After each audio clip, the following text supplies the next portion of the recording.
program MBG akan kembali dilakukan pada tahun ajaran baru 2026-2027. Menurut rencana penyaluran MBG akan dimulai pada hari kedua setelah kegiatan belajar mengajar kembali berlangsung. Kepala Kantor Pelayanan Pemenuhan Gizi Palembang, Nuria Hartikasari, memastikan program makan bergizi gratis akan tetap berlanjut pada tahun ajaran baru 2026-2027 di Sumatera Selatan. Program ini direncanakan kembali didistribusikan kepada para siswa pada hari kedua setelah mereka kembali masuk ke sekolah usai libur.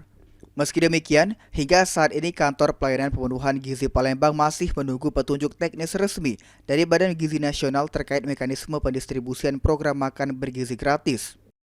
Libur sekolah ini kami akan mengevaluasi dan juga apa-apa saja yang nanti perlu dievaluasi terkait program pelaksanaan MBG yang ada di wilayah KPPG Palembang.